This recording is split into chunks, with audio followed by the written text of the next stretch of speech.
வணக்கம். புது புது அர்த்தங்கள் நிகழ்ச்சிக்கு வரவேற்கிறோம். இன்றைய நிகழ்ச்சியில் மார்க்சிஸ்ட் கம்யூனிஸ்ட் கட்சியை சேர்ந்த திரு அருணன் அவர்களும் ஊடகவியலாளர் திரு சுமன் சி ராமன் அவர்களும் நிகழ்ச்சியில் பங்கேற்கிறார். பாரதிய ஜனதா காங்கிரஸ் இல்லாத மாநில கட்சிகள் ஒன்று சேர்ந்து புதிய அணியா அப்படின்னு ஒரு செய்தி வந்திருக்கு. மம்தா பானர்ஜியோடைய பதவியேற்பு விழாவில் இதற்கான யோசனையை தெரிவித்திருக்கிறார் லாலு பிரசாத் யாதவ்.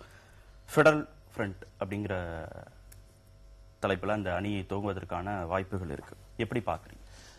அதாவது இது ஒன்றும் புதிய முயற்சி அல்ல. கடந்த காலத்தில் ஏற்கனவே பல முயற்சிகள் இப்படி எடுக்கப்பட்டிருக்கிறது.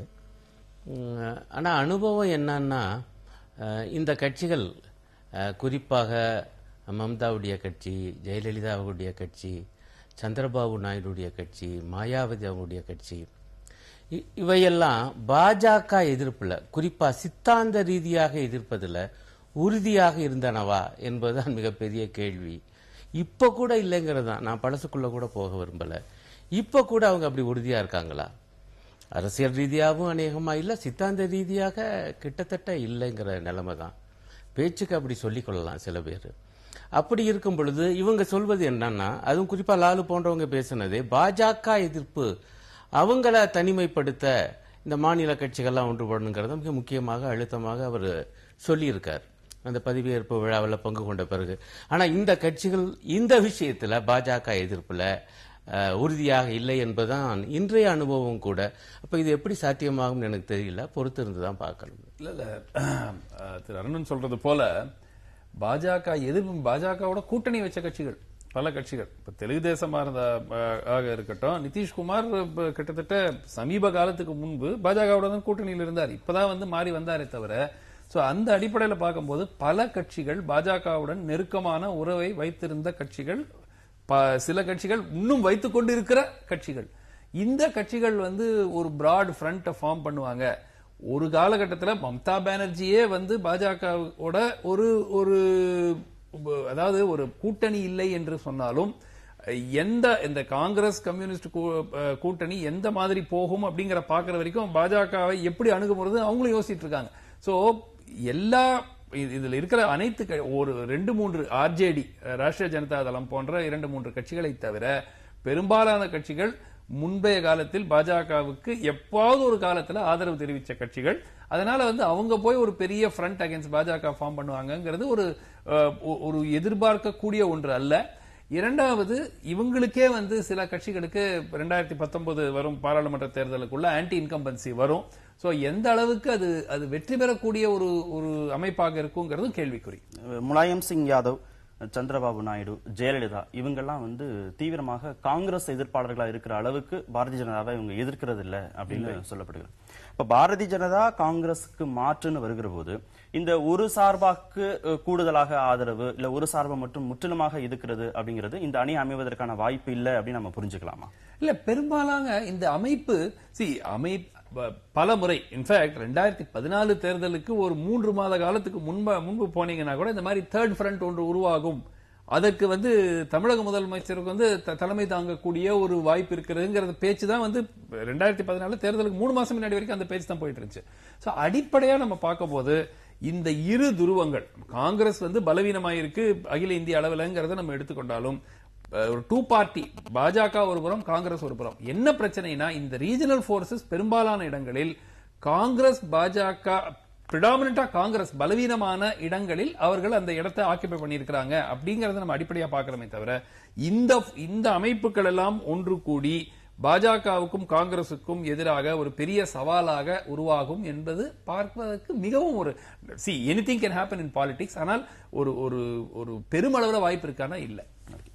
ஏற்கனவே முலாயம் சிங் யாதவ் தான் இந்த 3வது அணி அப்படிங்கறத தொடர்ச்சியாக அழுத்தமாக முன்வைத்தவர் ஆரம்ப காலகட்டங்களில். அதற்கு பின்னாடி இடதுசாரிகள் கூட அந்த முயற்சியை வெற்றி பெற செய்வதற்கான முயற்சிகளை தொடர்ச்சியாக அவங்க ஈடுபட்டாங்க. ஒரு தேசிய கட்சியுடைய ஒருங்கிணைப்பு இல்லாம மாநில கட்சிகள் மட்டுமே ஒருங்கிணைந்து ஒரு பலமான 3வது கூட்டணி அமைவதற்கான வாய்ப்புகளை, அந்த சாத்தியக்கூறுகளை ஏற்படுத்த முடியும். அது ஒரு கேள்வி. ஆனா இந்த பட்டியல நான் முலாயம் சிங் யாதவை சேர்க்க மாட்டேன். அவர் சரியா குறிப்பிட்டது போல லாலு பிரசாத் யாதவும் சரி, முலாயம் சிங் யாதவும் சரி, பெருமளவுக்கு பாஜக எதிர்ப்புல இருந்தவங்க தான். மற்ற கட்சிகளை நாம அப்படி பார்க்க முடியாது. அவர் என்ன பொசிஷன் எடுக்கிறார் என்பதும் இது மிக முக்கியமான ஒன்றாக இருக்கும். என்னை பொறுத்த வரையில மாநில கட்சிகள்லாம் ஒன்றுபடக்கூடாது என்றெல்லாம் நான் சொல்ல விரும்பல, அல்லது அவங்க மட்டும் சேர்ந்திருந்து ஒன்றும் சாதிக்க முடியாது அப்படி என்று நான் சொல்ல விரும்பல. இது ஒரு பல தேசிய இனங்களை கொண்ட ஒரு பெரிய நாடு. ஆகவே நிச்சயமாக இந்த கட்சிகள் பலவற்றுக்கு ஒரு முக்கியமான பங்களிப்பு தேசிய அரசியலில் கண்டிப்பாக இருக்க ஆரம்பிச்சிருச்சு என்பது நம்முடைய கடந்த கால அனுபவம், இன்றைய அனுபவம் கூட. ஆகவே அது ஒன்றுபடுவதில் ஒன்றும் பிரச்சனை இல்லை. ஆனால் அது ஒரு கொள்கை ரீதியா இருக்கணும். பாஜக எதிர்ப்பு என்பது வெறுமன ஒரு தேர்தல் எதிர்ப்பா இருந்து பயன் இல்லை. அதனுடைய வகுப்புவாதத்தை எந்த கோணத்திலிருந்து எதுக்குறீங்க? அவர் சரியா குறிப்பிட்டது போல காங்கிரஸ் பலவீனம் அடையும் பொழுது அங்க இந்த மாநில கட்சிகள் வருவது பரவாயில்ல, ஆனால் பாஜக வருவது இன்னும் மோசம். இதுதான் இங்க உள்ள நிலைமை. ஆனால் பாஜக ஏன் வருது? காங்கிரஸ் கடைபிடித்த தவறான சமூக பொருளாதார கொள்கைகள், அந்த கொள்கைகளை எதிர்த்து ஒரு சரியான மாற்று சமூக பொருளாதார கொள்கைகள் காங்கிரசுக்கு இல்லை என்பது தெரியுது. இந்த மாநில கட்சிகளுக்கு உண்டா என்கிற கேள்வி இருக்கு. ஒரு கொள்கை ரீதியான ஒரு மாற்றை உருவாக்குவதுதான் அவங்க முயற்சி வரணுமே ஒழிய, ஒரு மாநிலத்தில் ஒரு மாநில கட்சி வந்துருச்சுன்னு உடனே ஆகவே எல்லாரும் சேர்ந்து ஒரு மாற்று என்பது ஒன்னும் பலன் தராது. உதாரணத்துக்கு உத்தரப்பிரதேஷ்ல நீங்க முலாயம் சிங் சொன்னீங்க, மாயாவதி இருக்கிறாங்க. பெரும் எதிர்பார்ப்பு அடுத்த ஆண்டு நடைபெற இருக்கிற சட்டப்பேரவை தேர்தலில் பகுஜன் சமாஜ் கட்சி வெற்றி பெறக்கூடிய வாய்ப்பு இருக்கு அப்படிங்கறத ஒரு பேச்சு. இன்றைய காலகட்டத்தில் இன்னைக்கும் பிஜேபி எவ்வளவுதான் நாங்கள் உத்தரப்பிரதேச பெரும் அளவில் வெற்றி பெறுவோம் என்ற அந்த எதிர்பார்ப்பை தெரிவித்துக் கொண்டாலும் இன்னைக்கும் பேச்சு இருக்கு, மாயாவதியோட ஏதாவது ஒரு டீல், ஒரு கூட்டணி வைக்கிறதுக்கான ஒரு வாய்ப்பு இருக்கிறதா? இரண்டு கட்சிகளுமே அவங்களுடைய பலத்தை பார்த்துட்டு இருக்காங்க. அந்த பலம் இரண்டு பேரும் ஒன்னா சேர்ந்தா நிச்சயமா ஜெயிப்பாங்கிறது உறுதியான ஒரு விஷயம். சோ அது ஒன்று சேர வேண்டிய அவசியம் இருக்கிறதா அப்படிங்கிற இரண்டு கட்சி யோசிச்சுட்டு இருக்காங்க. மாயாவதியோட முன்னாடி பாஜக கூட்டணி வச்சிருக்கு. சோ நம்ம இந்த ரீஜனல் பார்ட்டிஸ் எல்லாருமே பாஜகவுடன் கூட்டணி வைத்திருக்கிற கட்சிகள் முன்பு ஒரு காலத்துல, இன்றைய காலகட்டத்தில் நீங்க போய் உட்கார்ந்துகிட்டு பாஜகவை நாங்கள் எதிர்க்கிறோம் அப்படின்னு சொன்னா முதல்ல கிரெடிபிலிட்டி இருக்காது. மக்கள் ஏங்க முன்னாடி கூட்டணி வச்சீங்க, இப்ப தனியா அவங்கள இவ்வளவு சாடுறீங்க அப்படிங்கிறது ஒரு அடிப்படை. இது ரெண்டாவது, இந்த கட்சிகள் எல்லாம் அவங்களுடைய ஃபர்ஸ்ட் நிறைய கட்சிகளுடைய லாங் டேர்ம் ஃபியூச்சர் பெரும் அளவுல இந்த ரீஜனல் பார்ட்டிஸ் பாத்தீங்கன்னா சில கட்சிகளை தவிர அடுத்த ஜெனரேஷனே இல்ல. இப்போ உதாரணத்துக்கு மம்தா பானர்ஜிக்கு பிறகு திரிணாமுல் காங்கிரஸ் யாரு? அதே மாதிரி அதிமுகவில் ஜெயலலிதாவுக்கு பிறகு யாரு? அதே மாதிரி உங்களுக்கு பல மாநிலங்கள், சில மாநிலங்கள்ல பிள்ளைகள் வந்துட்டாங்க. இப்ப லாலு யாதவுடைய மகன் வந்துட்டாரு, முலாயம் சிங் யாதவுடைய மகன் முதலமைச்சர் ஆயிட்டாரு. அந்த மாதிரி ஒரு சக்சஷன் பிளானிங் இருக்கே தவிர பெரிய அளவில் இந்த கட்சிகளுக்கு எல்லாம் பியாண்ட் ஒரு இப்ப நம்ம காங்கிரஸ் மட்டும் காந்தி குடும்பம் நம்ம சொல்லி நம்ம சாடுறோமே தவிர பிரதான எதிர்கட்சிகள் எல்லாமே குடும்ப ரீதியாகவோ இல்ல அந்த அடிப்படையில தான் அது ஸ்பிளிண்டர் ஆகுது. சோ இந்த கட்சிகள் தங்களுடைய வாக்கு வங்கியை தக்க வைத்துக் கொள்ளுமா ஒரு 10 ஆண்டு காலம் 15 ஆண்டு காலம் அப்படிங்கறதே ஒரு கேள்விக்குறியா இருக்கும் பொழுது நிச்சயமாக இவங்க பெடரல் ஃப்ரண்ட் ஃபார்ம் பண்றது பெரிய ஒரு சாத்தியம் இல்லைன்னு தான் எனக்கு கருத்து. ஓகே, தேர்தல் அரசியல்ல கூட்டணி அப்படிங்கிறது தேர்தலுக்கான கூட்டணி அப்படின்னு பேசப்படுகிற போது திரு அருணன் சொல்ற மாதிரி அது ஒரு கொள்கை சார்ந்த கூட்டணியாக இருந்தா மட்டும்தான் பாரதிய ஜனதாவையும் காங்கிரஸையும் எதிர்த்து ஒரு மாற்று கூட்டணியை கட்டமைக்க முடியும் அப்படிங்கறத எப்படி பாக்குறது? அதாவது மக்கள் அவங்களை சாதாரணமா எடுத்துக்க முடியாது. ஒரு தேர்தலுக்காக சேர்றாங்க அப்படின்னால இயல்பா இப்ப தேர்தல் முடிஞ்சவன அவங்க என்ன ஆவாங்கிற கேள்வி அவங்க மனசுல வரும். நம்ம ஏதோ அவங்களெல்லாம் பாமரர்களாக நினைச்சிடக்கூடாது. அதனாலதான் நான் அந்த பிரச்சனைக்கு அழுத்தம் தரேன். கடந்த கால அனுபவத்தையும் மனசுல ஓடுது. ஒரு தேர்தல் நேரத்தில் மட்டும் சேர்வது அப்புறமேல என்ன என்கிற கேள்வி வருகிறது. அதற்கு பதிலாக அதற்கு முன்பிருந்தே மிக குறிப்பாக தவறான பொருளாதார கொள்கைகளுக்கு எதிராக மட்டுமல்ல, அதற்கு மாற்றான சரியான பொருளாதார கொள்கைகளை அடையாளம் கண்டு அதை தீர்மானித்து, அதே போல வகுப்புவாத கொள்கைக்கு எதிராக மட்டுமல்ல, அதற்கு சரியான மதச்சார்பற்ற கொள்கை அரசியல் என்பதை அடையாளம் கண்டு அவற்றின் அடிப்படையில் அவற்றை அப்புறம் திட்டவட்டமான கூறுகளாக வடித்தெடுத்து இவற்றுக்காக இந்த அணி, இவற்றுக்காக இந்த அணிவகுப்பு என்று போனா நிச்சயமாக அந்த கூட்டணி என்பது வலுவாகவும் ஸ்திரமாக இருக்கு என்பதுதான் பொருளாதார கொள்கையில் இந்த பிராந்திய கட்சிகளுக்கும் காங்கிரசுக்கும் பாஜகவுக்கும் பெரிய அளவுல வித்தியாசம் ஒன்றும் கிடையாது. சோ பொருளாதார ரீதியாக இந்த சொல்ற மாதிரியான ஒரு கூட்டணி இடதுசாரிகள் கட்டமைக்கக்கூடிய நிராகரிச்சிட்டாங்க. ஐடியாலஜி இப்போ ஒரு காலகட்டத்தில் இந்தியாவினுடைய பல பகுதிகளில் ஓரளவுக்கு ஒரு வலுவான சக்தியாக இருந்த இடதுசாரிகள் இன்னைக்கு கேரளாவிலும் திரிபுரால மட்டும்தான் அவர்கள் கோட்டையாக இருக்கிற பெங்கால்ல என்ன நடந்துச்சு நம்ம எல்லாரும் பார்த்தோம். சோ உங்களுக்கு அவங்களுடைய பேஸ் சுருகி சுருகி சுருகி, அதுவும் இந்த ஆன்டி இன்கம்பன்சி கேரளால 5 வருஷம் மாத்துறாங்களே தவிர, அதை விட்டீங்கன்னா திரிபுரா போன்ற ஒரு சிறிய மாநிலத்தை தவிர இடதுசாரிகள் உடைய பிரசன்ஸே இல்ல. தமிழ்நாட்டில் என்ன ஆச்சுங்கிறத நம்ம பார்த்தோம். சோ அத மக்கள் எல்லாம் முட்டாள்கள், அவர்களுக்கு பொருளாதார கொள்கையே தெரியாது, அவங்க தெரியாம தான் எங்களை நிராகரிச்சிட்டாங்கன்னு சொல்ல முடியாது. மக்கள் பார்க்கிறார்கள்.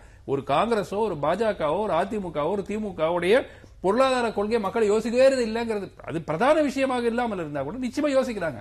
சோ இந்த இடதுசாரிகள் கட்சிகளினுடைய அந்த பொருளாதார கொள்கையை மக்கள் நிராகரித்து விட்டுத்தான் இந்த பொருளாதார கொள்கையை ஏற்றுக்கொள்கிறார்கள். இல்ல ஒண்ணு, இப்பவும் மேற்கு வங்கத்தில் 38% வாக்குகளை மார்க்சிஸ்ட் கம்யூனிஸ்ட் கட்சி வாங்கி இருக்கிறது என்பதை நான் பதிவு செய்யறேன். நான் ரொம்ப கவனமா சொன்னேன். நண்பர் தவறா புரிஞ்சுக்கிட்டு பேசுறாரு. கொஞ்சம் பொறுமையா கேளுங்க.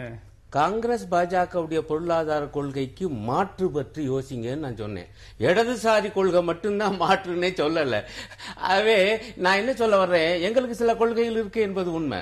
ஆனால் இன்றைக்கு படுமோசமாக நம்ம என்ன சொல்ல வர்றோம், ஒரு பெரிய ஒரு கார்ப்பரேட் நிறுவனங்கள்லயே கூட நீங்க பாத்தீங்கன்னா தனியார் துறை என்பதே வேண்டாம், முழுக்க முழுக்க பொதுத்துறை தான் வேண்டும் என்பதல்ல இன்றைக்கு இடதுசாரிகளுடைய நிலைப்பாடு கூட.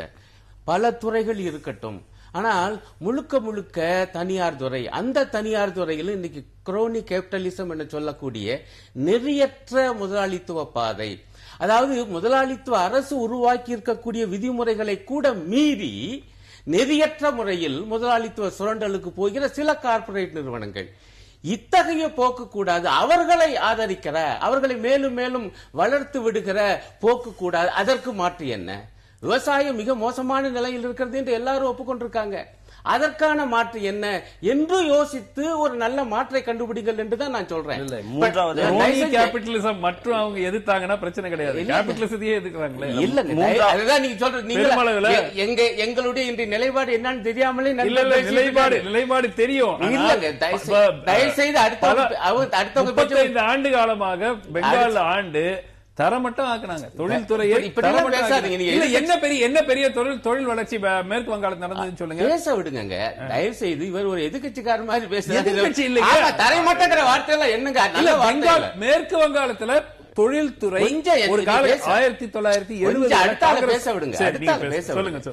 அதாவது அதான் சொல்ல வர வார்த்தைகள் கொஞ்சம் கவனம். நீங்க ஒரு பொதுவான மனிதனா பேசணும். தரைமட்டமாக இருந்தா உதாரணம் சொன்னேன். 38% வாக்குகள் வாங்கியிருக்கு. அது இடங்களாக மாறல. பொருளாதார கொள்கையை பொறுத்தவரையில தொழில்துறையும் வேண்டும், தனியார் துறையும் வேண்டும் என்பதற்கு தான் சில முயற்சிகளை பண்றோம். அது தவறாக புரிந்து கொள்ளப்படுகிறது என்பதை ஏற்கனவே பார்த்திருக்காங்க. ஆகவே இடதுசாரிகள் ஏதோ நாங்க இன்னும் 1940-50 நிலைப்பாட்டிலே இருக்கோம் என்று தயவு செய்து உங்களை போன்றவங்க நினைக்க கூடாது, மக்களுக்கு சொல்லக்கூடாது. நாங்களும் உலக மாறுதல்களை எல்லாம் கவனத்தில் கொண்டுதான் இன்றைக்கு உள்ள நிலைமையில் மிகப்பெரிய ஆபத்து என்பது குரோனி கேபிட்டலிசம் தான், நெறியற்ற முதலாளித்துவம். ஆகவே அதை எதிர்த்து போராடுவது மட்டுமல்ல. என்ன நான் வேணுமனே கவனமா சொல்றேன், இது மோசம் என்று மட்டும் நம்ம பேசி பயனில்லை. இடதுசாரிகள் மட்டுமல்ல, மற்ற இதர மாநில கட்சிகளும். மாறாக மக்கள் என்ன கேட்கிறாங்க, இது மோசம் என சொல்லுகிறீர்களே, இன்றைக்கு காரிய சாத்தியமான மாற்று என்ன என்று கேட்கிறாங்க. அதை நம்மால் கொடுக்க முடிந்ததா? அனைவரும் சேர்ந்து யோசிப்போம், அப்பொழுதுதான் அந்த அணி பலமானதா இருக்கும் தான் நான் பேசுறேன். பத்தி அவர் சொல்றத குரோனி கேபிட்டலிசம் ஒரு மிகப்பெரிய ஆபத்தான ஒரு விஷயம் இந்தியாவில் பெருமளவில் பரவி இருக்கிறது. நம்ம பார்க்கிறோம், சில தொழிலதிபர்கள் சட்டத்திற்கு அப்பாற்பட்டு செயல்படுகிறார்கள். அதற்கு எந்த மாநில அரசுகளாக இருக்கட்டும், மத்திய அரசாக இருக்கட்டும், பெருமளவில் காங்கிரஸா இருக்கட்டும், பிஜேபியா இருக்கட்டும், ரீஜனல் பார்ட்டிஸா இருக்கட்டும், எல்லோரும் ஒன்று சேர்ந்து அந்த தொழிலதிபர்களுக்கு ஆதரவு தெரிவிக்கிறார்கள். அவர்களுடைய தவறுகளை எந்த விதமும் தண்டிப்பதற்கான முயற்சியும் பெரிய அளவில் எடுக்கிறது இல்லை.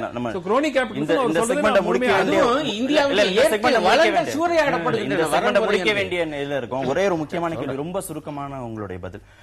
பிரதமர் வேட்பாளர் வருகிற போது இந்த கட்சிகளுக்குள்ள பிரச்சனைகள் கண்டிப்பாக வரும். இத்தனை மாநில கட்சிகள் சேரும் போது அப்போ இந்த கூட்டணிங்கிறதே காணாமல் போயிடும் அப்படிங்கிறது எல்லோருக்கும். பிரதமர் வேட்பாளர் தேர்வு செய்யற அளவுக்கு இந்த கூட்டணி அது வரைக்கும் வருமாங்கிறதே எனக்கு சந்தேகம். நிறைவாக அதாவது அது வந்து 2வது கட்டம் அவர் சரியா சுட்டி காண்பித்தது போல. அதனாலதான் மீண்டும் சொல்றேன், நீங்க தயவு செய்து இன்றைக்கு ஒரு சரியான மாற்று என்ன, நான் பொருளாதாரத்தை பற்றி மட்டும் நம்ப பேச, சமூகம் அதை விட முக்கியம். பாஜகவை எதிர்ப்பதில் உங்களுக்கு சரியான ஒரு சமூக பார்வை வேண்டும். இதை பற்றி முதல்ல ஒரு விவாதத்தை கிளப்புங்க, பிறகு மற்ற பிரச்சனைகளை தீர்க்கிறதுக்கான வாய்ப்பு இருக்குன்னு நான் நம்புறேன். தொடர்ந்து பேசலாம் இடைவேளைக்கு பிறகு. தனது சட்டமன்ற உறுப்பினர்களை பாதுகாத்துக் கொள்வதே அதிமுகவுக்கு கடினமாக இருக்கும் அப்படின்னு திமுக தலைவர் கருணாநிதி ஒரு செய்தித்தாளுக்கு பேட்டி அளித்திருக்கார். எந்த அடிப்படையில் இதை அவர் சொன்னதாக நாம் புரிந்து கொள்ளலாம்? இல்ல, இது எனக்கும் புரியல. ஏன்னா அதிமுகவுக்கு கிட்டத்தட்ட ஒரு அவங்க கூட்டணி கட்சிகளோட சேர்ந்து 134, ஒன்று குறைந்ததால் 133 ஒரு எம்எல்ஏ காலமாகிவிட்டார். சோ இது வந்து மெஜாரிட்டி மேல 1, 2, 5 அப்படின்னா பரவாயில்ல, கிட்டத்தட்ட ஒரு 12-13 பேர் கூடுதலாக இருக்கிறாங்க. அந்த கட்சியில எந்த விதமான, அதாவது ஒரு லீடர்ஷிப்புக்கு எதிராக அந்த கட்சியில ஒரு பிரச்சனை வரதுக்கான வாய்ப்பே இல்லை அப்படிங்கறத என்னுடைய கணிப்பு. சோ இவர், அதாவது it may be more in hope, அதாவது தொண்டர்களை உற்சாகப்படுத்தி வைப்பதற்கு ஒரு தோல்விக்கு பிறகு, அப்கோர்ஸ் திமுக ஒரு முழு தோல்வி என்று முழுமையாக சொல்ல முடியாது, ஆனால் ஆட்சிக்கு வர முடியவில்லை. அந்த அடிப்படையில் தொண்டர்களை உத்வேகப்படுத்துறதுக்கு இது சொல்லியிருக்கலாம். ஏன்னா கவலைப்படாதீங்க, அதிமுக சில கட்சியில தொடர்ந்து அந்த எம்எல்ஏக்கெல்லாம் இருப்பாங்களான்னு சொல்ல முடியாது அப்படிங்கிறது ஒரு தொண்டர்களை கொஞ்சம் உத்வேகப்படுத்துறதுக்கு தேவைப்படுது இல்லையா? அந்த அடிப்படையில் கூறியிருக்கலாமே தவிர இது ஒரு சீரியஸாக வந்து ஒரு வாய்ப்பு உடனடியாக அப்படிங்கறத நான் பார்க்கல. தோற்று போயிட்டோம் அப்படின்னு சொல்லி தொண்டர்களை உற்சாகப்படுத்துவதற்காக இந்த ஸ்டேட்மெண்ட் அவர் சொன்னாரு அப்படின்னு பார்க்கலாம். அதுவும் ஒரு காரணமா இருக்கலாம். ஆனா அதை பூராத்தையும் வாய்ச்சி பார்த்தா உண்மையிலேயே ரொம்ப வருத்தமா இருக்கு. ஒரு மூத்த தலைவர், ஆனா அவர் எப்படி பேசியிருக்காருன்னா அந்த பேட்டியில, அவங்களுக்கு என்ன வெறும் 12 எம்எல்ஏக்கள் தான் கூடுதலா இருக்காங்க. இந்த எம்எல்ஏக்களை தனது கட்டுப்பாட்டுக்குள் வைத்துக் கொள்ள ஜெயலலிதா அம்மையாரால் முடியாது. இதெல்லாம் அந்த வாக்கியங்கள் இருக்கு. இதனுடைய அர்த்தம் ரொம்ப நேரடியானது. அதிமுக விரைவில் உடையும், இதுதான் அவர் சொல்ல. அந்த உடையங்கிற வார்த்தையை தவிர மிச்சம் எல்லாம் அதுல இருக்குது. இப்ப கடந்த கால அனுபவத்தை, இப்ப சமீபத்த அனுபவத்தை பார்த்தா கூட தேமுதிக உடைந்தது என்பதை விட உடைக்கப்பட்டது என்றுதான் நாங்க பாக்குறோம். எப்படி கொண்டு போனாங்க 6-7 எம்எல்ஏக்கள், அதுல 3 எம்எல்ஏக்களுக்கு எப்படி திமுக சீட்டு கொடுத்துச்சு, இதெல்லாம் யோசிச்சு பார்த்தா இது ஒரு நல்ல நாகரிகமான அரசியலாக எனக்கு படலை. அவங்க வந்திருக்காங்க, வந்த முறையை பத்தி அவர் முன்பகுதியில் பூரா சொல்றாரு. எப்படி பணப்பட்டுவாடா நடந்துச்சு, தேர்தல் ஆணையம் எப்படி முறையாக நடந்து கொள்ளல, இந்த குற்றச்சாட்டுகள் எங்களுக்கு உண்டு. ஆனா அதிமுக மீது மட்டுமல்ல, பணப்பட்டுவாடாவை பொறுத்தவரை திமுக மீது உண்டு, அது தெரிந்த விஷயம். நிச்சயமாக அந்த குற்றச்சாட்டுகள் இருக்கு. தேர்தல் முறைமை, அந்த சிஸ்டமே இன்றைக்கு சரியான முறையில் மாற்றி அமைக்கப்பட வேண்டும். தேர்தல் சீர்திருத்தம் பற்றியும் பேச வேண்டிய காலம் இது என்றெல்லாம் நம்ம சொல்ல வேண்டியிருக்கு. ஆனால் இது யதார்த்தம். அவங்களுக்கு இன்றைக்கு 133 எம்எல்ஏக்களுடைய ஆதரவு அந்த அரசு அமைந்திருக்கு. திமுகவும் இந்த அளவுக்கு ஒரு 89 எம்எல்ஏக்களுடன் பிரதான எதிர்கட்சியா இருக்கு. அவங்களுடைய நேச கட்சி எல்லாம் சேர்ந்து பார்த்தா அது ஒரு 98 அது வரைக்கும் வந்திருக்குது. இப்ப இந்த இரு கட்சிகள், உண்மையிலேயே எனக்கெல்லாம் வருத்தம், இருதுருவ அரசியல் முடிவுக்கு வரணும் என்று நாங்கெல்லாம் ஆசைப்பட்டோம். அது கராரான இருதுருவ அரசியலா முடிஞ்சு போயிருக்கு. இது நல்லதா என்பது ஒரு புறம் இருக்க, இதுதான் யதார்த்தம் என்பதை நாம் ஏற்றுக்கொள்கிறோம். அப்படி என்றால் இந்த சட்டமன்றத்திலும் அல்லது வெளியேயும் மக்களுடைய பிரச்சனைகள், சமூக பொருளாதார பிரச்சனைகளை ஒரு சரியான கோணத்தில் இருந்து பேச வேண்டிய ஒரு தலைமை பொறுப்பை மக்கள் கொடுத்திருக்காங்க திமுகவுக்கு. அந்த பணியை ஆற்றுவோம், உள்ளேயும் வெளியேயும். அதிமுக அரசு தவறான பாதைக்கு போனால் சுட்டி காண்பிப்போம், திருந்தவில்லை என்றால் போராடுவோம். அதே போல மத்திய அரசு தமிழகத்துக்கு வஞ்சனை செய்தால் அதை எதிர்த்தும் போராடுவோம். இப்படி இல்ல அவர் சொல்லணும், ஒரு பேட்டி கொடுக்கணும் தேர்தலுக்கு பிறகு. இது என்ன பேட்டி? ஒரு சரியான பார்வையா போக. நீங்க இந்த தேர்தல் முடிந்த பிறகு திரு ஸ்டாலினுடைய பேச்சுக்கள் எடுத்து பாத்தீங்கன்னா ஒரு பெருந்தன்மை, அதாவது ஒரு மெக்னானிமஸா கங்க்ராச்சுலேட் பண்றாரு, புதிய அரசுக்கு வாழ்த்து தெரிவிக்கிறாங்க. அந்த பாணியில அப்கோர்ஸ் அதே சமயத்துல தேர்தல் ஆணையத்துல மேல குற்றச்சாட்டு வைக்கிறாங்க. பிளஸ் இந்த பணபலம் பத்தி பேசுறாரு. இதெல்லாம் ஓரளவுக்கு பார்க்கும்போது இது வந்து ஒரு ரீசனபிளா ஒரு நமக்கு படுது.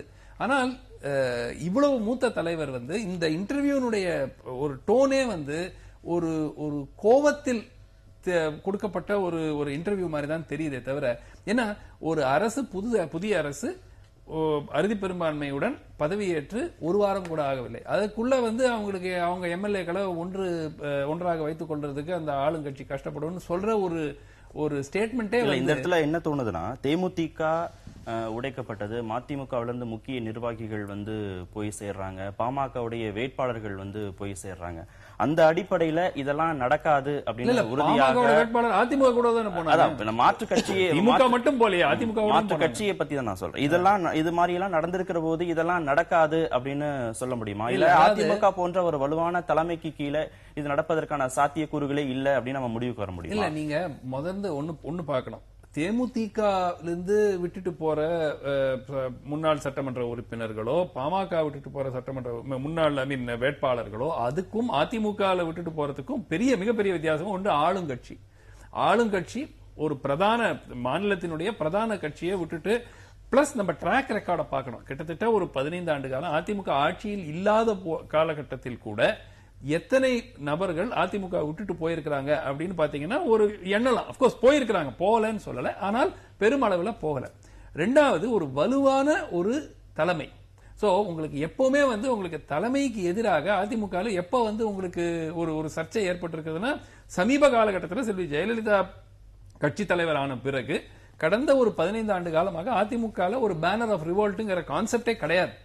அந்த அடிப்படையில இப்பொழுது ஆட்சி பொறுப்புக்கு வந்த பிறகு இப்ப இதே ஒரு 3 எம்எல்ஏ மெஜாரிட்டி, 2 எம்எல்ஏ மெஜாரிட்டினா ஓரளவுக்கு இது சொல்லக்கூடிய ஒரு சாத்தியம் இருக்கு. கிட்டத்தட்ட ஒரு 12-13 பேர் அதிமுகவை விட்டு எதற்காக இந்த ரீதியாக இந்த இன்டர்வியூல இந்த ரீதியாக பேச வேண்டிய அவசியம் எனக்கு புரியல. நான் அதை பாசிட்டிவா எப்படி பாக்குறேன்னா, தொண்டர்களுக்கு கொஞ்சம் உற்சாகம் கொடுக்கறதுக்காக. தொண்டர்களுக்கு இப்படிதான் உற்சாகம் இருக்கணுமாங்கிறது, எந்த வழியில பார்த்தாலும் நம்ம தொடர்ந்து பேசலாம் இடைவேளைக்கு பிறகு. ரகுராம் ராஜன் மறு நியமனம் ஊடக விவகாரம் அல்ல அப்படின்னு பிரதமர் மோடி கருத்து தெரிவிச்சிருக்கிறார். ரகுராம் ராஜனை மீண்டும் தேர்வு செய்வீர்களா அப்படின்னு வால் ஸ்ட்ரீட் ஜர்னல் கேள்வி எழுப்பியிருக்கிறது. அதற்கு பதிலளித்த பிரதமர் இவ்வாறு கூறியிருக்கிறார். நிர்வாக ரீதியிலான முடிவு இது ஊடக விவகாரம் அல்ல அப்படின்னு சொல்லி. எதையெல்லாம் ஊடக விவகாரம், இதெல்லாம் ஊடக விவகாரம் அல்ல அப்படின்னு நம்ம புரிஞ்சுக்கிறது இல்ல. அதாவது ஊடகத்துல ஸ்பெகுலேஷனுக்கான ஒரு விவகாரம் அல்ல அப்படிங்கறத வேணா பாத்துக்கலாமே தவிர, ஆனா நிச்சயமாக இதை ஊடக விவகாரம் ஆக்குனதே டாக்டர் சுப்பிரமணியம் சுவாமி தொடர்ந்து ரகுராம் ராஜன் மேல வைத்திருக்கிற குற்றச்சாட்டுகளும் மீடியாவுக்கு கொடுக்கிற ஸ்டேட்மெண்ட் தான். அதாவது ஒரு ஆர்பிஐ கவர்னர் மீண்டும் நியமிக்கப்படுவாரா இல்லையாங்கிறது சமீப காலகட்டத்தில் எப்பவாவது பிரஸ் எழுதியிருக்காங்களா? அது ஒரு நிர்வாக ரீதியாக வர வேண்டிய ஒரு இது. ஆனால் திரு ரகுராம் ராஜன் வெளிப்படையாக பல விஷயங்களை அவர் தெரிவிக்கிறார். அதாவது எக்கானமி, பொருளாதாரம் மட்டுமல்ல, சில சகிப்புத்தன்மை போன்ற விஷயங்களை பத்தியும் அவர் கருத்து தெரிவிக்க, அது சொல்லியிருக்கணுமா வேண்டாமாங்கிறது வேற விவாதம். ஆனால் பொருளாதார விஷயங்களில் அரசுக்கு பிடிக்கிறதோ பிடிக்கவில்லையோ என்ன நிலைமை அப்படிங்கறத அவர் வெளிப்படையாக பொதுமக்களிடையே அவர் விளக்குகிறார். இதே ஒரு ஆர்பிஐ கவர்னருடைய ஃபங்க்ஷனிங் ஸ்டைல்ல இது ஒரு வித்தியாசமாக பார்க்கப்படுகிறது. அந்த அடிப்படையில் இது ஒரு சர்ச்சை ஆகிவிட்டது. ரகுராம் ராஜன் டேர்ம் செப்டம்பர்ல முடியும். செப்டம்பருக்கு அப்புறம் அவருக்கு மீண்டும் ஒரு பதவி காலம் கொடுக்கப்பட வேண்டுமா, இல்ல வேற ஏதாவது ஒரு கவர்னரை பார்க்கணுமா அப்படிங்கிற அடிப்படையில். பட் ஸ்பெகுலேஷன் வந்த காரணம் எதனால் இதை பத்தி மீடியா இன்ட்ரெஸ்ட் இருக்கு அப்படின்னாக்க, ஒன்று அவர் வெளிப்படையாக பேசுற விஷயம். பட் அதை விட முக்கியமா பாஜக தலைவர்கள், டாக்டர் சுப்பிரமணியம் சுவாமி போன்ற தலைவர்கள் தொடர்ந்து அவர் மேல வைத்திருக்கிற குற்றச்சாட்டு அவரை நீக்க வேண்டும் என்று தொடர்ந்து மீடியால தான் பேசிட்டு இருக்காரு. அந்த அடிப்படையில் தான் இந்த ஸ்பெகுலேஷன் வருது. ராமன் சார் சொன்னது மிக சரியான விஷயம்.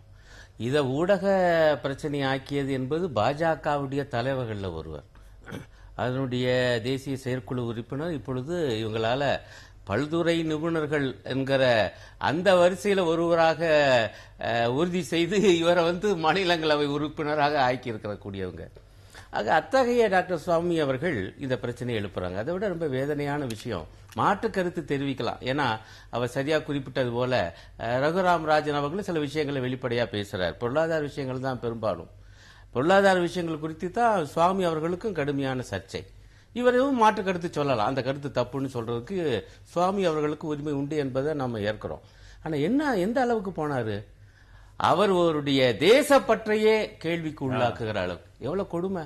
அவர் முழுமையா இந்தியர் தானா என்கிற வினாவை எழுப்புகிற அளவுக்கு சென்றது என்ன பண்பு! ஆக அப்படி பிரச்சனையாக ஊடகத்தில் ஆக்கினவங்க பாஜக காரருடைய தலைவர்கள்ல ஒருத்தர். இப்ப பிரதமர் வந்து என்ன சொல்றாருன்னா, இந்த பிரச்சனை ஊடகத்துக்கான பிரச்சனை அல்ல என சொல்வது நியாயமே அல்ல. இன்னும் ஒரு விஷயம் அவர் குறிப்பிட்டது போல, நான் உண்மையிலே என்ன நினைக்கிறேன்னா, ஏன் ரிசர்வ் வங்கி கவர்னர், இங்க ஒரு அழகான வாக்கியம், அது எந்த பத்திரிகைன்னு தெரியல, அவங்க என்ன சொல்லியிருக்காங்கன்னா, பொருளாதாரம் பற்றிய விவகாரங்கள் பொதுவாக பொது வெளியில் புரியாத பரிபாஷையில் வெளியிடப்படும். ஆனால் ஆர்பிஐ கவர்னர் ரகுராம் ராஜன் அதன் நுட்பங்களை வெளிப்படையாக ஊடகங்களுக்கு தெரிவித்து வருகிறார்னு ஒரு வாக்கியத்தை போட்டிருக்காங்க. இதுதானுங்க வேணும். ஏங்க இந்த மக்களுக்கு ஏன் சில விஷயங்களை சொல்லக்கூடாது? ஏன் உங்களுடைய பொருளாதாரவாதிகள் உங்களுடைய பரிபாஷையிலே ஏன் பேசிட்டு இருக்கீங்க? அதை மக்கள் மொழியில மாற்றி ஏன் சொல்லக்கூடாது? ஏன் அவங்களோட பகிர்ந்து கொள்ளக்கூடாது? அப்படி சில விஷயங்களை பகிர்ந்து கொள்கிறாரு. அது வந்து இவங்களுக்கு பிடிக்க மாட்டேங்குது என்கிற விஷயம் தான். இன்னும் கூட குறிப்பா நீங்க பாத்தீங்கன்னா, சுவாமி அவர்கள் தான் ஒரு விஷயத்த திரும்ப சொல்றாரு, நம்ம கவனமா பார்க்கணும். உதாரணமாக இந்த வங்கி விகிதங்களை குறைக்கணும், ரேட் ஆஃப் இன்ட்ரெஸ்ட் சொல்லுவோம், மேல பல விகிதங்கள் இருக்குது. ஆனா பொதுவா அதை ரொம்ப குறைக்கணுங்கிற வற்புறுத்திக்கிட்டே இருக்காரு. ஆனால் ரகுராம் ராஜன் அவர்கள் ரொம்ப கவனமா இருக்காரு. ரொம்ப குறைக்கிறதுங்கிறது சிக்கலை உருவாக்கும் என்று அவர் நினைக்கிறார். ஒரு சாதாரணமா எல்லாருக்கும் என்ன புரியும் என்றால், இந்த வட்டி விகிதத்தை ரொம்ப குறைப்பது என்பது பெரிய கார்ப்பரேட் நிறுவனங்களுக்கு உடனடியாக லாபம் தரக்கூடியது. ஏன்னா அவங்க பெறுகிற கடனுக்கு வந்து குறைச்ச வட்டி கொடுத்தா போதும். ஆனா வங்கியில போடுறாங்கல்ல மத்தியதர வர்க்கம் வைப்பு தொகை டெபாசிட், இயல்பா என்ன பண்ணிடுறாங்கன்னா அதுக்கு வங்கி தருகிற வட்டி விகிதத்தையும் குறைச்சிடுறாங்க. இந்த 2, 3, 4 வருஷத்துக்குள்ளே நீங்க பாத்தீங்கன்னா 11-12% இருந்தது, இப்ப 7.5 கொண்டாந்து விட்டாங்க. சீனியர் சிட்டிசனுக்கு தான் 8% இருக்குது. அப்ப ரொம்ப தெளிவா தெரியுது இப்ப நலனை எங்க இருந்து எங்க ஷிஃப்ட் பண்றாங்க. மத்திய தர வர்க்கத்துல இருந்து அப்படியே பெரிய கார்ப்பரேட் நிறுவனங்களுக்கு மாற்றுவது இந்த வட்டி விகிதத்தினுடைய கொள்கையில மாறுதல். உதாரணம் சொல்ல வர, இவர் கடுமையா அழுத்தம் கொடுக்கிறார், குறைன்னு அவர் வந்து தயங்கி நிற்கிறார். இப்படியெல்லாம் பல விஷயங்கள். அதே போல பொதுவாக பொருளாதார நிலைமை என்னவா இருக்கு என்கிற சில விஷயங்களை சொல்றாரு. ஏற்கனவே அந்த வாக்கியம் இப்ப பிரபலம் ஆயிடுச்சு, பார்வையற்றோர் உலகத்துல ஒற்றைக்கண்ணன் தான் ராஜாங்கிற மாதிரி நம்ம பொருளாதாரம் இருக்கு என்று ஒரு ஒட்டுமொத்தமான நிலைமையை கொடுத்தது மட்டுமல்ல, இன்னொன்றையும் அவர் குறிப்பிட்டாரு. நீங்க பெரிய கார்ப்பரேட் நிறுவனங்களுக்கு தேவையற்ற முறையில் நீங்க வந்து சலுகைகளை தர்றீங்க, அது தொகையெல்லாம் போட்டு இந்த தொகையை நீங்கள் வந்து சாதாரண மக்களுக்கு அவங்களுடைய கல்வி பயன்பாட்டுக்கு பயன்படுத்தி இருந்தால் எத்தனை லட்சம் பேர் பயன்பட்டிருப்பாங்கன்னு சொல்றாரு.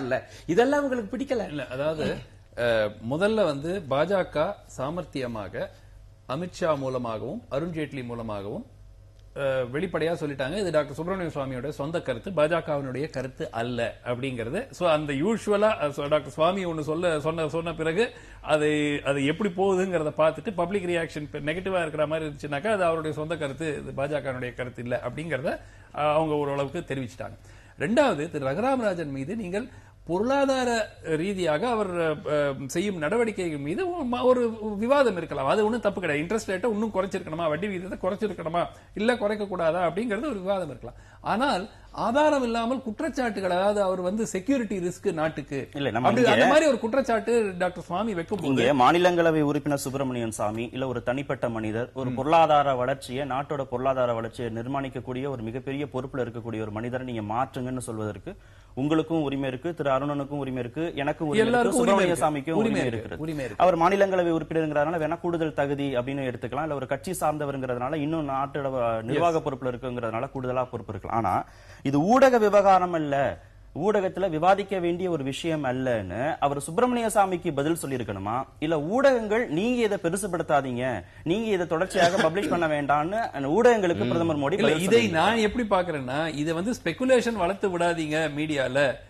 பரவலான எதிர்பார்ப்பு அடுத்த சில மாதங்களில் பெரிய அளவில் ஏதேனும் ஒரு ஆதாரமோ இல்ல 2 முறை கடிதம் எழுதக்கூடிய சுப்பிரமணிய சாமிக்கு இது நிர்வாக ரீதியிலான முடிவு, இதுல நீங்க தலையிட வேண்டியது அப்படிங்கிற மெசேஜ் தான் நான் பாக்குறேன். ஏன்னா அதாவது டாக்டர் சுவாமியுடைய கருத்துக்களை இவர்கள் அதிகமாக ஃபர்ஸ்ட் ஆஃப் ஆல் டாக்டர் சுவாமி பேசுறாரு, எதற்காக திரு அருண்ஜேட்லியோ அமித்ஷாவோ ஒரு மறுப்பு தெரிவிக்கணும்? இது டாக்டர் சுவாமியோட சொந்த கருத்து, எங்க கருத்து இல்லங்கிற தெரிவித்ததே வந்து ஓரளவுக்கு அவர்களை இந்த டாக்டர் சுவாமியினுடைய இந்த பர்டிகுலர் கேஸ்ல டிஸ்டன்ஸ் பண்ணிக்கிறதுக்கு தான் அவங்க பாக்குறாங்க. நாளை திரு ரகுராம் ராஜனுடைய செயல்பாடு 2 விஷயம் பார்க்கணும்.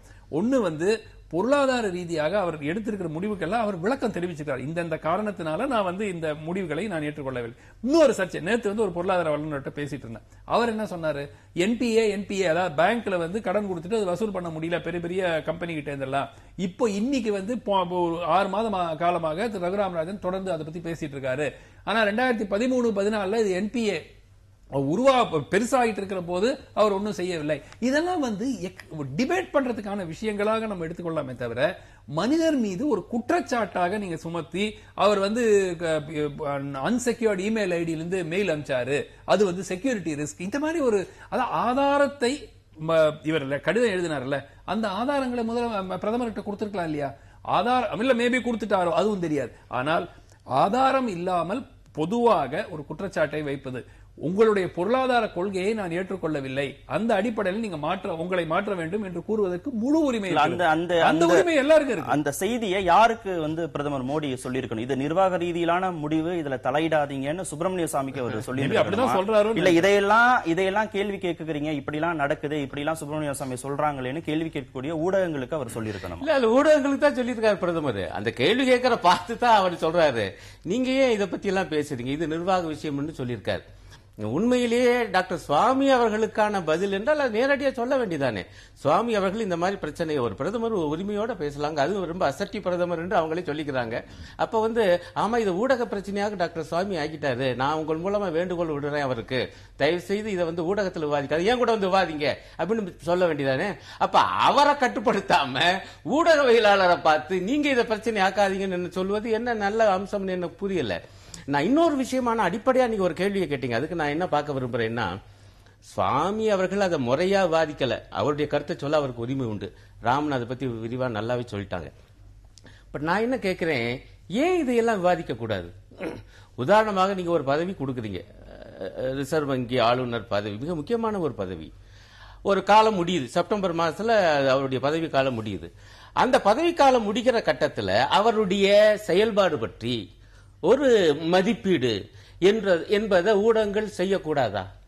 அது செய்யணும்ல. என்ன தப்பு நான் அப்படி யோசிக்கிறேன் நான். ரகுராம் ராஜன் இப்ப உதாரணமாக அவர் சரியா கேட்டார் ஒரு பிரச்சனையை. பட் நான் எப்படி பாக்குறேன்னா, வராக்கடன், அதைத்தான் அந்த நான் பெர்ஃபார்மிங் அசெட், ரொம்ப நல்ல வார்த்தை, செயல்படாத சொத்தா அது வசூலிக்க முடியல. அதை பற்றி முந்தைய ஆட்சி காலத்தில் இவ்வளவு பேசாத ரகுராம் ராஜன் அவர்கள் இந்த ஆட்சியில் மட்டும் பேசுவது நியாயமா?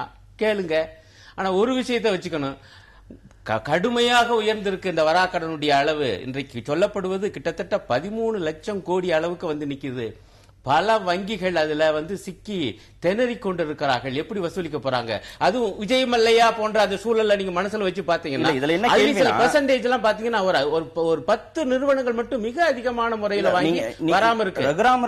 ரகுராம் ராஜனுடைய பொருளாதார கொள்கையில கேள்வியே கேட்காத ஊடகங்கள் இருக்குன்னு நம்ம உறுதிபடலாம் சொல்ல முடியாது. நிறைய இடங்கள் ஊடகங்கள் கேள்வி கேட்டிருக்கு.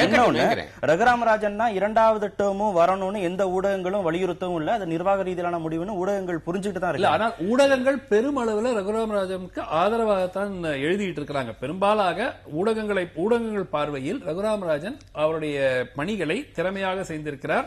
ஒரு கண்ட்ரோல், ஒரு செக் அண்ட் பேலன்ஸ் அந்த கவர்மெண்ட். சில சிம்பிள் உதாரணம், இந்த லோன் மேல, இந்த லோன் ரைட் ஆஃப், விவசாய கடன்கள் ரத்து 40,000 கோடி சந்திரபாபு நாயுடு ஆந்திராவில் அறிவிச்சாரு. முடியாது கொடுக்கறதுனா நீங்க அது கேஷ் வந்து ரிசர்வ் பேங்க்ஸுக்கு காம்பன்சேட் பண்ணுங்க, இல்லன்னா உங்களுக்கு நாங்க அனுமதி கொடுக்க மாட்டோம்.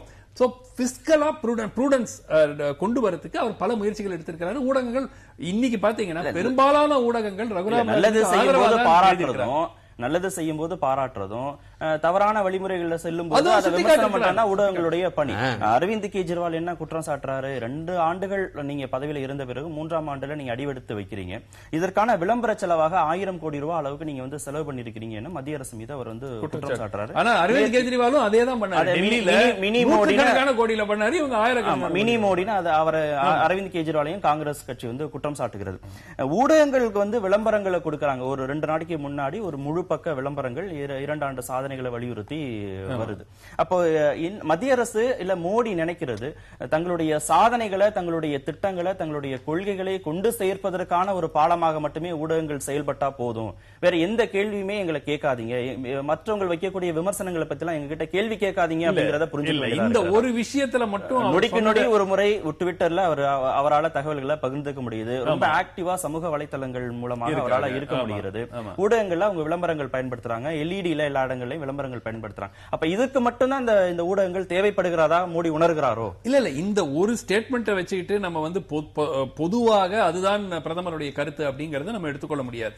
ஏன்னா பல முறை அதாவது ஊடகங்களை அவர் நேரடியாக சந்தித்து இன்டர்வியூஸ் கொடுக்கறது இல்லையே தவிர பல விஷயங்களை அவர் ட்விட்டர்ல போடுறாரு. சில சர்ச்சைக்குரிய விஷயங்களை பத்தி ஒன்னும் சொல்லாம இருக்கிறாருங்கிறத நம்ம தொடர்ந்து நம்ம சென்ற ஆண்டு நம்ம அவர் மீது வைத்துக் கொண்டிருந்த குற்றச்சாட்டு.